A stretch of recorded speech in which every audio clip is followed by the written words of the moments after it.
हम YouTube channel, किसी media channel पे हमें जाना ही नहीं है। कोई मीडिया वाला बोलेगा भी ना तो भी हमें नहीं जाना इनके यहाँ। इनकी औकात नहीं है यार, ये तो हमसे छोटे चैनल है, हमसे टुच्चे मुच्चे चैनल है। अगर इनकी तरह नंगा नाच हम अपने यूट्यूब चैनल पे करेंगे तो करोड़ों व्यू हमारे भी आ जाएंगे, हमारी भी टीआरपी आ जाएगी। ये कर क्या रहे हैं? एक बात बताओ, अभी सीबीआई का केस रिया हुआ तो एक एक दिन की अपडेट आ रही है नहीं आ रही? सुबह क्या हुआ, शाम को क्या हुआ, अभी रिया कहां है?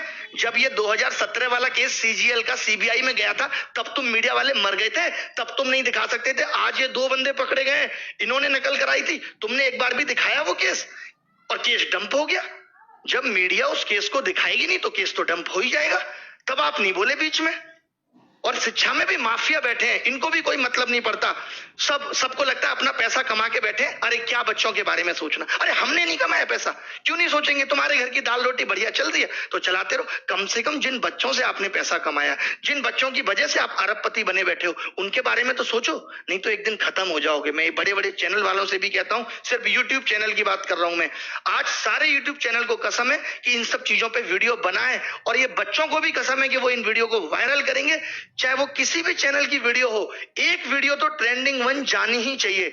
और जितने भी ये यूट्यूबर हैं, जितने भी बड़े बड़े यूट्यूबर हैं, मेरी सिर्फ आज गुजारिश यूट्यूबर से है, मीडिया चैनल्स को तो मैं कुछ समझता ही नहीं, इनकी औकात मेरी नजर में कुछ है ही नहीं। ये तो ऐसे समझ लीजिए सरकार की डमी है, उसका डुप्लीकेट है, जो सरकार चाहेगी मुंह से बक देंगे। 2-3 बस आ गए, ऐसे ऐसे बाल निहारे, थोड़ा सा मेकअप किया, आ गई सब महिलाएं, ऐसे ऐसे ऐसे ऐसे हाथ पर मारे। ये न्यूज चैनल है, ये इस तरह है न्यूज चैनल का। तो कितना गलत हो रहा है यार। अब तो हद हो गई कि आप फॉर्म भरवा लेते हो 2.5 करोड़ लोगों से, उनका पैसा आप खा गए। आपसे ज्यादा वाहियात और गंदा आदमी कौन होगा? अब थोड़े दिन बाद रेलवे बिक जाएगी, किसी को कोई मतलब नहीं है, सब बच्चों का पैसा डूब गया। अरे मेहनत की कमाई है, खून पसीना बहा के कमाया है 1-1 रुपया। आप कमा के देखो, सरकार का एक आदमी कमा के देखे, फोकट की सैलरी मिल जाती है ना, जगह जगह से पसीना आ जाएगा, जगह जगह से।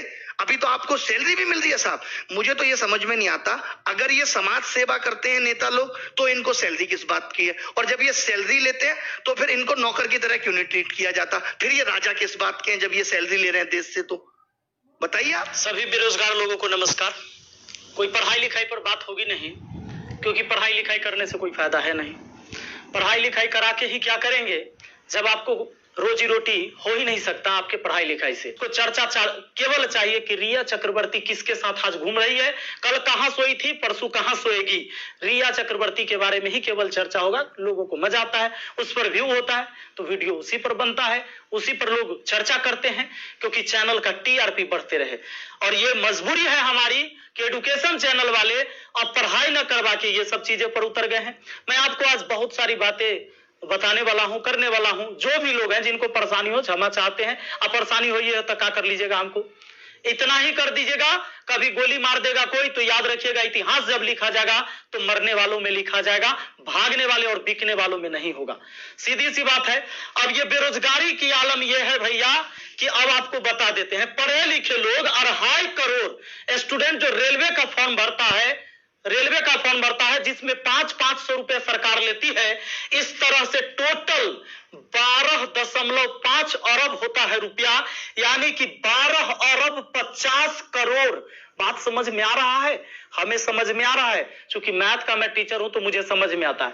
हमारा गांव में 5 रुपए ब्याज चलता है मोदी जी, 5 रुपए सैकड़ा महीना का ब्याज चलता है।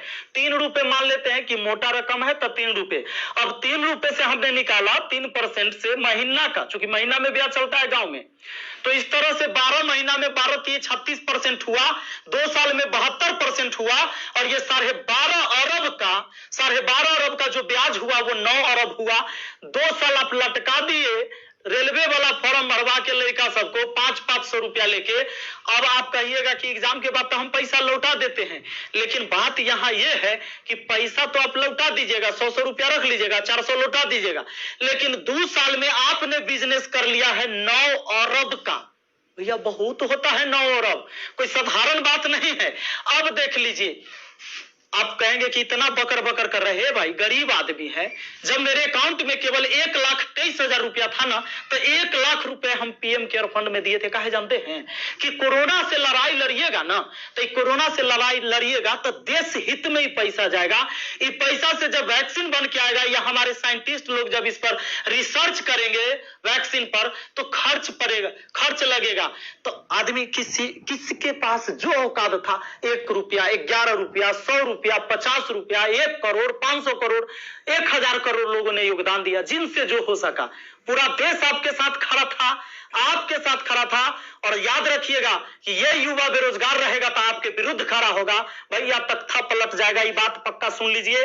काहे कि आज हम दिल से बात कर रहे, दिल से बात किए थे तब ना मदद किए थे।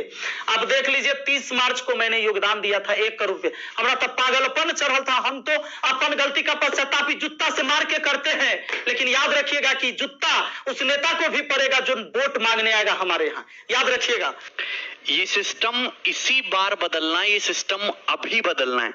जितने ज्यादा स्टूडेंट, जितने ज्यादा टीचर्स और इतने सारे प्लेटफॉर्म जो एक साथ आए, ये दोबारा नहीं आएंगे। तो ये सिस्टम इसी बार बदलना चाहिए और इन्हीं चंद दिनों में बदलना चाहिए। अदरवाइज ये स्टूडेंट इस सिस्टम को उखाड़ के फेंक देंगे।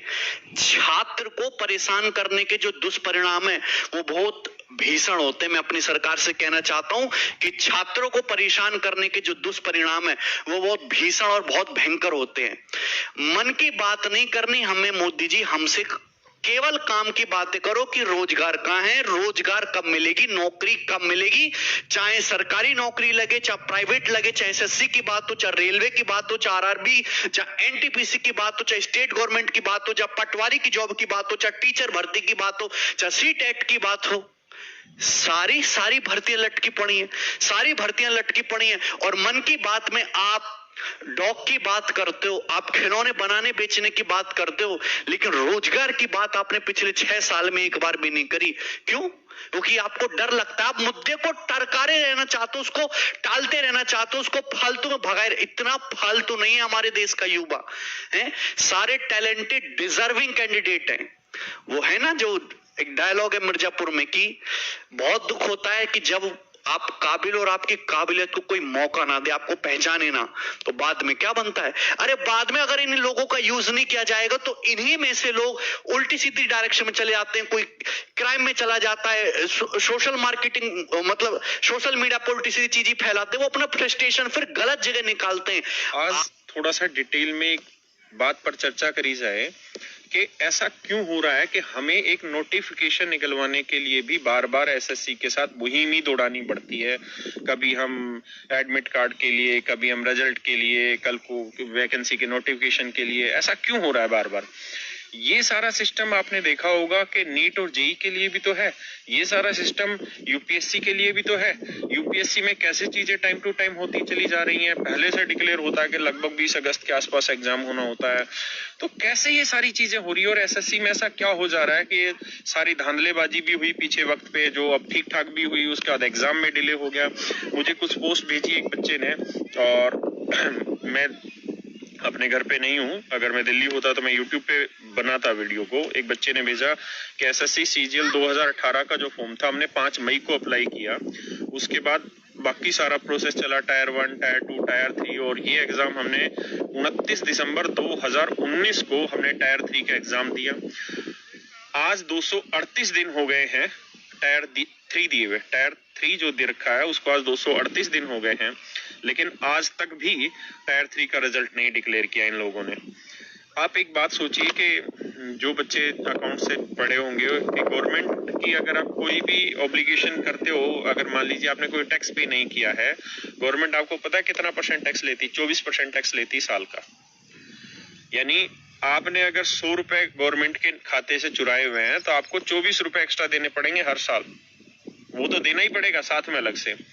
तो भाई मेरा एक सवाल ये भी था कि रेलवे एनटीपीसी के लिए जो 2019 चुनाव से पहले बच्चों को काटा गया, और उसमें मेरे को सुनने में आया है, जैसे बाकी टीचर्स ने बोला और बच्चों ने जो रिपोर्टें भेजी है, कि करीबन 2-2.5 करोड़ बच्चों ने अपीयर हुए हैं उसके अंदर, और उसमें 400-500 जो भी फीस रही होगी वो फीस भी बच्चों ने पे की। तो आज उन बातों को तो बहुत टाइम हो गया। अब सरकार अगर उसमें 400 भी लौटा देगी तो क्या मतलब बना? तुम तो ले लो 24% टैक्स, बच्चे को तुम पैसा काट के भी लौटा दो, मतलब तुम्हारे लिए तो सही धंधा होने लग गया। दूसरी चीज ये कि हमने पैसा इसलिए थोड़ी दिया था रेलवे एनटीपीसी के लिए कि हमें वापसी मिलेगा कल को, या इस उम्मीद से थोड़ी दिया था कि पैसा हमें वापसी चाहिए। हमें नहीं चाहिए था पैसा वापसी, हमने जिस चीज के लिए दिया था उस चीज के लिए हमारा काम होना चाहिए। अगर हमने एग्जाम कंडक्ट कराने के लिए पैसा दिया था